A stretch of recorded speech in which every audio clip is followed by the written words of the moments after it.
আমরা মুর্শিদ প্রেমিক, আল্লাহর ওলি প্রেমিক নাকি বলেন? যে একবার মোহাম্মতের সহিত বলেন ইয়া ওলি আল্লাহ, আর একটু আওয়াজ দিয়ে বলেন ইয়া মুর্শিদ। ও মুর্শিদ, সবার আছে জায়গা জমি, ধন দৌলত নাহি তুমি, আমার মনে আছো শুধু তুমি রে।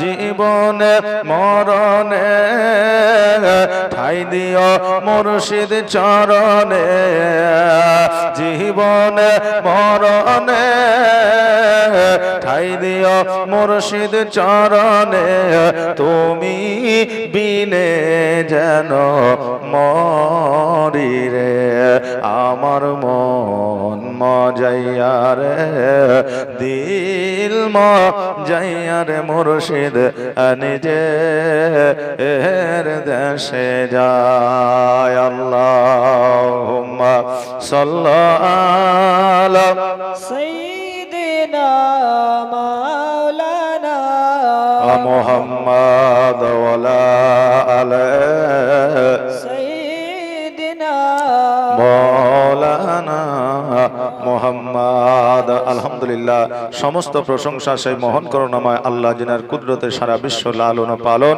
তাই সকলে আমরা পড়ি আলহামদুলিল্লাহ। তারপরে পরে আকা মাওলা জনাবে মুহাম্মদ রাসূলুল্লাহ সাল্লাল্লাহু তাআলা আলাইহি ওয়াসাল্লামের প্রতি লাখো কোটি দরুদ ও সালাম, শান্তির ধারা বর্ষিত হোক, অর্পিত হোক, নাজিল হোক, তাই সকলে আমরা আবারও পড়ি আল্লাহুম্মা আমিন। বিরাদার, আল্লাহ তাবারাক তাআলা আল কোরআনুল মাজিদের মধ্যে ঘোষণা করেছেন ওয়া আম্মা বিনি'মাতি রাব্বিকা ফাহাদ্দিস। আল্লাহ বললেন, বান্দারে তোমরা যারা আমার নিয়ামতের প্রশংসা করো, আমি আল্লাহ আমার প্রশংসা করা হয়। জোরে বলেন সুবহানাল্লাহ। আল্লাহ তাবারাক তাআলা বললেন যে গাছপালা, নদী নালা, কীট পতঙ্গ, যাবতীয় যাহা কিছু পৃথিবীর মধ্যে পাঠিয়েছি সব কিছুই মানুষের জন্য নিয়ামত। জোরে বলেন সুবহানাল্লাহ। স্বামী স্ত্রীর জন্য নিয়ামত, স্ত্রী স্বামীর জন্য নিয়ামত, সন্তান পিতামাতার জন্য নিয়ামত, পিতামাতা সন্তানের জন্য নিয়ামত। বেরাদার, তাই আল্লাহ তাবারাক তাআলা বললেন যে এদের শুকরিয়া আদায় করলে আমার শুকরিয়া আদায় করা হবে। আমাদের পৃথিবীর মধ্যে আর পরজগতের মধ্যে যেখানেই বলেন না কেন, সব চাইতে বড় নিয়ামত আমার নবী, আপনার নবী মুহাম্মদ রাসূলুল্লাহ সাল্লাল্লাহু তাআলা আলাইহি ওয়াসাল্লাম। জোরে বলেন সুবহানাল্লাহ। হ্যাঁ বাবা যে ভাইরা, একটু লক্ষ্যপাত করে শুনবেন। এই গ্রামের মধ্যে, এই এলাকার মধ্যে জালসা লাগিয়েছেন, জালসা লাগানোর পরে বাড়িতে যদি বসে থাকেন, কাল কিয়ামতের দিনে জবাব দিতে হবে কি হবে না? এই জবাব দিতে হবে কি হবে না? আল্লাহ বলবে, বান্দারে আমি তোমাকে জগতের মধ্যে সৌন্দর্য দিয়েছিলাম, যৌবন দিয়েছিলাম, পৃথিবীর মধ্যে তোমাকে চেহারা দিয়েছিলাম, পৃথিবীর মধ্যে তোমাকে রক্তের পাওয়ার দিয়েছিলাম, পৃথিবীর মধ্যে চোখ দিয়েছিলাম, কান দিয়েছিলাম, মুখ দিয়েছিলাম, পৃথিবীর মধ্যে সবকিছু আমি তোমাকে দিয়েছিলাম, তুমি আমার জন্য কি করেছো? সেই দিন বলবে হাল আদ্রি, কিছুই জানি না।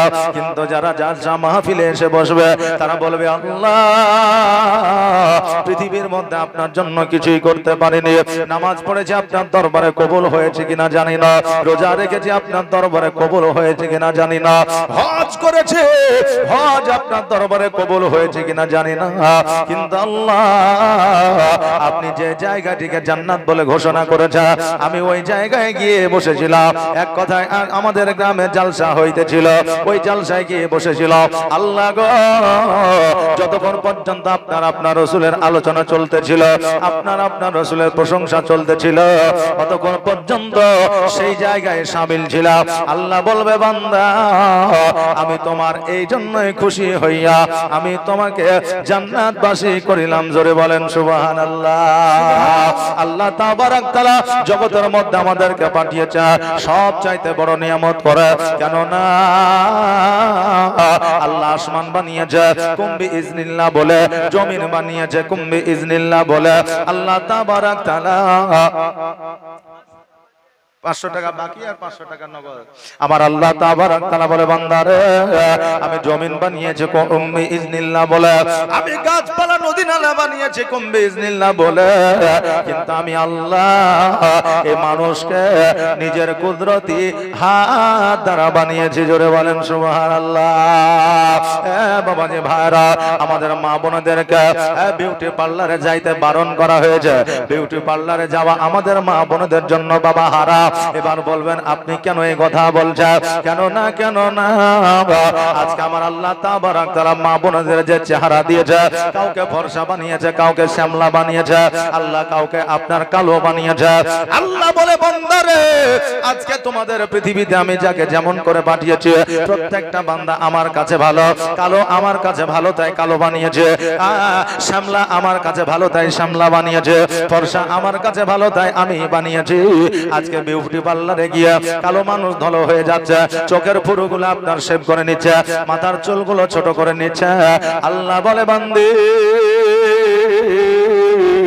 আজকে জগতের মধ্যে জগতের মানুষকে সৌন্দর্য দেখানোর জন্য বিউটি পার্লারে গিয়ে তোমার চেহারার পরিবর্তন ঘটায় নিছ। আজকে চেহারা পৃথিবীর মানুষকে দেখায় কবরে কিয়ামতের দিন জাহান্নামে যাবে। আর আমাকে যেটা ভালো লেগেছে সেইভাবে তোমাকে তৈরি করেছে। আমার কাছে যদি তুমি ভালো থাকো আখিরাত তোমার ভালো হয়ে যাবে। জোরে বলেন সুবহানাল্লাহ। এই জন্য আল্লাহ তাবারক তাআলা বলে আমি যাকে যেমন চেহারা দিয়েছি আমি আল্লাহ আমার কাছে ভালো। জোরে বলেন সুবহানাল্লাহ। বাবাজি ভাইরা, আমার মায়েরা, এই জন্য কলব বাবা আমাদের জন্য হারাম। কলব আমরা ছেলেরা পুরুষরা মহিলারা করতে পারবো না। কেননা আমাদের যে চুলগুলো পাকে দাড়িগুলো পাকে এটা আল্লাহ আমাদের চুলে এবং দাড়িতে পাকন ধরায়। বাবাজি ভাইরা, যখন আমরা কালো বানায় নি আল্লাহ বলে বান্দারে তোমার চেহারার পরিবর্তন তুমি করতে আছো, আমি তোমাকে যে চেহারা দিতে আছি সেই চেহারা তোমাকে ভালো লাগে না। আমি আল্লাহ আজকে তোমাকে ভালো লেগেছে বলে তোমার দাড়ি চুলগুলো সাদা করেছি। তুমি যদি কালো করে না কিয়ামতের দিন তোমার জন্য শাস্তির ব্যবস্থা থাকবে। জোরে বলেন সুবহানাল্লাহ। বাবাজি ভাইরা, আজকে আমরা একজন মানুষ অপরজন মানুষকে ঘৃণা করতে পারি, একজন মানুষ অপরজন মানুষকে আমরা অহংকার করতে পারি, কিন্তু প্রত্যেকটা বান্দা অট্টালিকা ওয়ালা হোক, ধনী হোক, গরিব হোক, ফকির হোক, মিসকিন হোক, আমার আল্লাহর কাছে সকল বান্দা সমান। জোরে বলে সুবহানাল্লাহ।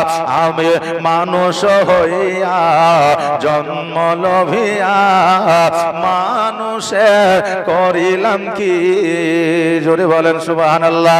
যদিও লালন ফকিরের লেখা হয় তবু বাবা এর কিন্তু একটা মানে মতলব আছে। কি বলছে? আমি মানুষ হইয়া জন্ম লইয়া মানুষের করিলাম কি।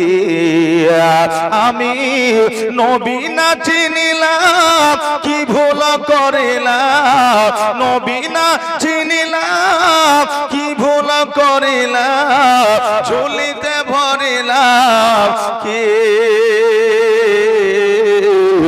আমি মানুষ হইয়া জন্ম লইয়া মানুষের করিলাম কি। বাবাজি ভাইরা, আমার মায়েরা, আমার আল্লাহ তাবারক তাআলা আমাদেরকে পৃথিবীর মধ্যে মানুষ করে জগতের মধ্যে পাঠিয়েছে।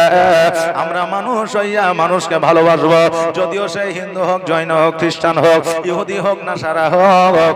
আমাদের সব চাইতে বড় জিনিসটা হলো মানুষত্ব। জোরে বলেন সুবহানাল্লাহ। এখন রাস্তায় যদি কেউ অ্যাক্সিডেন্ট করে আপনার উল্টে পড়ে যায়, এখন যদি পানির জন্য বলে যে একটু পানি দেন, তা আমরা তাকে গিয়ে জিজ্ঞাসা করব যে তুমি হিন্দু না মুসলমান? করবো ভাই? করবো না। পানি চাইছে, পানি দিতে হবে। সে যে ধরনের মানুষ হোক, ও একজন মানুষ। কথা বুঝতে পারলেন না? ও একজন মানুষ, আমাকে পানি দিতে হবে। এই জন্য বেরাদার মানুষকে ভালো বাঁচতে হবে। আর বেরাদার, এখন ছেলেরা যুবকরা যেইভাবে বাইক চালাইছে বুঝলেন, ও পড়ে গেলে পানি তো দূরে দেওয়া দূরের কথা, শরবতও দিবে না, নাকি বলেন? আরে বাপরে, বিদেশ থেকে কিছু পাইলট এসছে, পাইলট বুঝেন তো, যারা প্লেন চালায়, তো পাইলট এসছে বুঝলেন বিদেশ থেকে, আর কদিন পর চলে যাবে। তো এরা ওই আপনার ওই মোটর সাইকেলটাকে বিমান মনে করে চালাচ্ছে, এই জন্য বাবা অ্যাক্সিডেন্টও বেশি হচ্ছে। আমাদের ঘরে শাসন নাই, বাপ মা তারপরে আত্মীয় স্বজন চাচা ভাতিজা শাসন করে না, এই জন্য বেশিরভাগই রাস্তা মোড়ে ঘাটে মুসলমানদের ছেলেরা যুবকরা অ্যাক্সিডেন্ট হয়ে মারা যাচ্ছে। এটা আমাদের জন্য বড় লজ্জাজনক, জোরে বলে নাউজুবিল্লাহ। বেরাদার, তাই যুবকদের বলবো, যত যুবক আছো, তোমার বাইক জোরে চালানোর আগে তোমার জীবনের মূল্যটা অনেক বেশি। আজকে তুমি মনে করো যে আমি জোরে বাইক চালালে রাস্তার পাশের মেয়েগুলা মনে হয় আমাকে মনে হয় শাহরুখ খান মনে করে, কিন্তু তুমি যে বাইকটা চালিয়ে যাও তোমাকে সব চাইতে শয়তানেরও বড় শয়তান মনে করে।